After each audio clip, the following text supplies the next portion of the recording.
The real estate market just keeps getting more interesting by the day. And yesterday I heard a concept that I'd heard echoed a long ways away. And it's here. And I want to talk about it.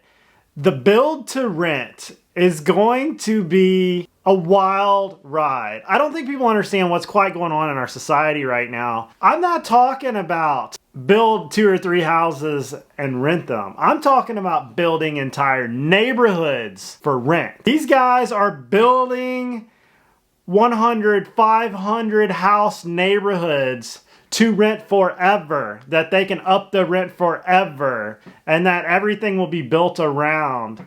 It's mind-blowing what's about to happen, and we got to talk about it. I'm not talking about build 2 or 3 houses and rent them. I'm talking about building entire neighborhoods for rent. These guys are building 100, 500 house neighborhoods to rent forever, that they can up the rent forever, and that everything will be built around. It's mind-blowing what's about to happen, and we got to talk about it. This just reminds me of the old saying, you will own nothing and like it. These houses are going to be built for the idea of rent luxury. Same thing as if you would buy it, but you'll rent it. It'll have a pool, it'll have amenities, it'll have just like the HOA experience, like you see in some of these D.R. Horton, Lennar, Adams homes, nice neighborhoods. We see them all across the Gulf Coast. And that's what this is. But you will be on the mouse wheel for the rest of your life, paying the man. Never actually owning anything. You won't have to take care of anything. You just make sure the rent is paid, stay there for the next 20 years, but you'll own nothing. It's quite scary. Really, that this idea is accepted today to just, this is the way it'll be. It's accepted to own nothing. The American dream of owning a home, it's yours, free and clear, might not be the American dream in the future. It's changing. This week, some of the home builders here were laying off their staff. And, you know, I had said before that why don't they just rent all these homes instead of liquidating them? All these home builders are building, I mean, as far as you can see, I mean, they got their hand caught in a cookie jar. And I've talked about it on many videos here on this channel. And you remember I said, hey, why don't they just rent them? Put them in a giant portfolio and rent them. And here it is. It's happening. We are seeing one of the largest shifts for large real estate development. It's mind-boggling. It's basically like a fishbowl of renters. See, if you own enough of the monopoly board, you control everything. And another thing I want to say is that these home builders all hang out together. I know, hashtag don't sue me, everybody, okay?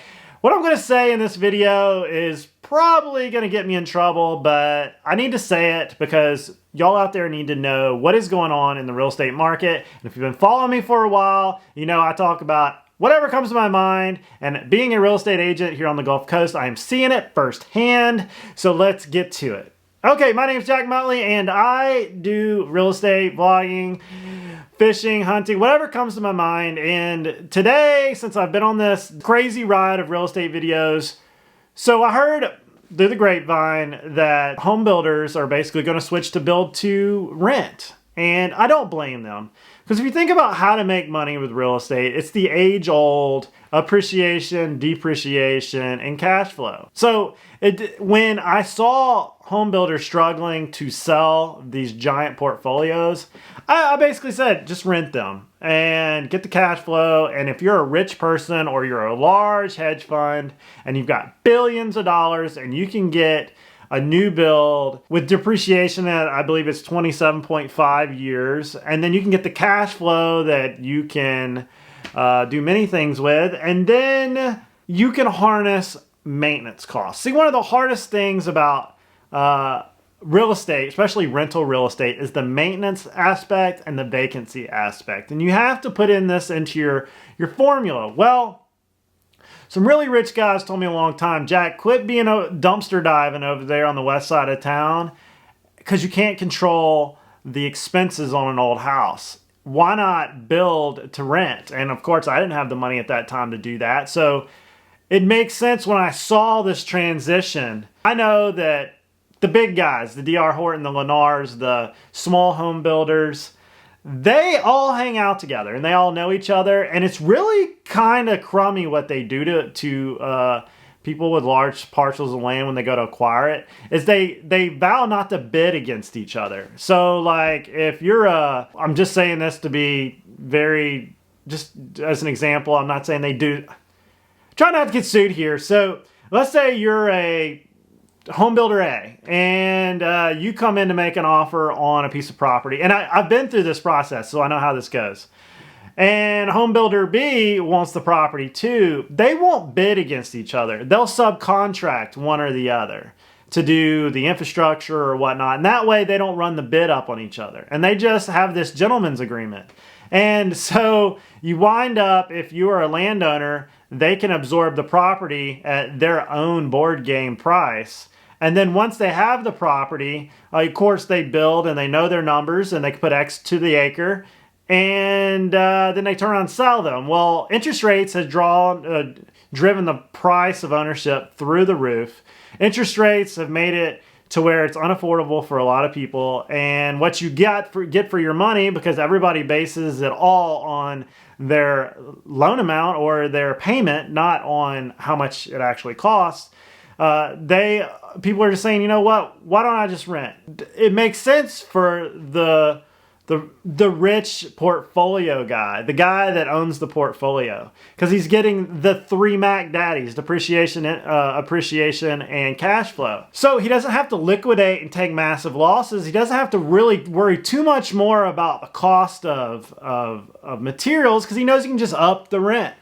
And in places like Pensacola, here on the Gulf Coast, we have a large military, which I believe, correct me down below if you know the difference, that the post commander or the base commander just said for everybody to move off post because they don't want to maintain housing on the Naval Air Station. Very interesting, because the federal government also doesn't want to do it for people, you know, in society. So since it's become very privatized, these home builders are like, you know what? Let's build entire neighborhoods and make it like a giant apartment complex. See, the reason why single family versus multifamily kind of exists is if you have single family, you can't put them all in one spot. You got to kind of buy a portfolio in and around the area. Well, when you build one, you control the entire area, just like a 100-unit apartment complex, 200-unit apartment complex, etc., etc. Your management can stay in one spot and manage those properties, those apartments. Well, they can do the same thing when it comes to single family houses now when you build them, which is... So like I was sitting there the other day computing some of these numbers around a builder, and you think, okay, they're looking for a 20% return. And how do you get a 20% return on a falling real estate market? Very hard, because now you're offering all kinds of incentives. And I've been seeing incentives come across the emails from multiple home builders, and I've talked about it on these videos. They're having trouble, and they're gonna have margin squeeze to the max. So they rent them. And if you think about a small place like Pensacola, when you have multiple areas that you are building to rent, you will control that local government. It is mind-boggling how this is going to work, and it's happening right under the noses of so many people. See, if you think about, inventory has been a problem for a while. For the last couple of years, rental inventory has been even worse, and we were thinking that home builders were going to supply, you know, this wave of homes to solve the problem. It really hit me on the head yesterday when I got a property under contract around 180. And it was an older house, west side of town. And my client wasn't able to finance the deal, failed financing because of the insurance cost. And between that and taxes, she was no longer eligible for that $180,000 loan. Really made me think, well, maintenance, insurance, taxes, all these things are going to be a real hard thing for those in the lower brackets of buying a home. The cost of home ownership is gone out of control. So they're like, you know what, I'm just going to give in and rent. And they're focusing on the millennial home buyer. The person that thinks, man, I may never own a house. Prices of houses have gone up so fast. I don't want to catch a falling knife. So I'm going to rent. I don't want to take a 9% interest rate, which we'll probably see soon. Interest rates are going to go up next month and the next month and the next month until we see 2% inflation. So we're going to have a year or more, the lost years of real estate. And they're like, well, I'll just rent. Which I don't quite understand this, because the amount they're going to pay in rent over 2 to 3 years is going to be probably the price difference if they would have just bought a house and they could have refied later. You know, tomatoes, tomatoes. We could argue that all day long, but this is the thought process. And after a while, it really doesn't matter what the facts are or the truth is. It's what's been reiterated the most. Well, it becomes accepted, kind of like tie goes to the runner, which tie doesn't go to the runner. I think it actually... the runner has to beat the throw, but everybody will always say tie goes to the runner. Comment down below if you know the answer to that. And actually cite it, okay? If somebody could copy and paste it out of the Major League Baseball handbook on if the tie goes to the runner or not, do that. It'd be interesting. But back to it. See, these guys, these hedge fund managers, these portfolio managers, the rich guys are trying to hedge their downside. Trying to hedge inflation with an asset.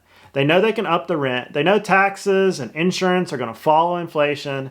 So they're like, well, let's just hold them. Let's don't try to recreate the wheel every time we buy houses or every time we buy property, develop it, and sell. Let's just hold them all. And you can syndicate these deals, and that's what they're doing.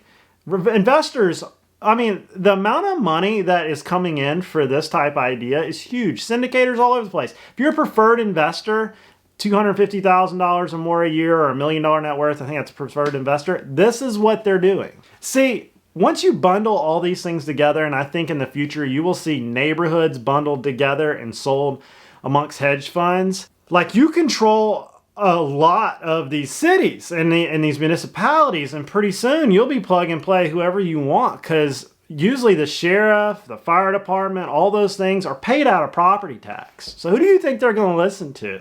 When you pay most of the property tax in an area, you can do anything you want to with politicians. Hashtag don't sue me. So I wanted to make this video to kind of make it known what is going on. This is wild. I mean, if you would have told me how much of this was going to happen prior to COVID, COVID sped it all up. The pandemic was the tipping point for many things. It was the tipping point for social media. It was a tipping point for online working. It was a tipping point for the real estate business. And it's also going to be the tipping point for the economy leg down. I still believe we are in for more pain. It's going to happen. Just my opinion. I'm just a guy on the internet saying his opinion. A lot of people are scared of catching a falling knife, but you know what? If you buy it right, you negotiate in, you put a lot down, or you're all cash, like, it's really probably not gonna, in the scope of 30 years, unless you're moving really, really quick. It's an interesting time. If you're gonna stay there for a while, it's probably not gonna be, a big thing. But if you're looking to minimize expenses and you don't have to replace air conditioning units, well, renting is something to look into.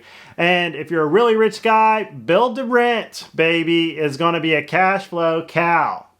And all these properties that are in these portfolios from like the old houses, they're going to stay in portfolios. They're not going to get broken up. You'll see some of them sold, but like once these things come off the market into portfolios, they stay there. Once they go to BlackRock, Blackstone, and all these big corporations, they're not coming back on the market for the single family house. I think we're going to see legislation that is going to rent cap. It's got to, or these guys are going to take over. It's a very interesting time to be an American, especially the elections. That was interesting too. Or I'm apolitical and I stay away from that stuff. But I got my opinions when it comes to the money line, because you can track that and you can see where it's going.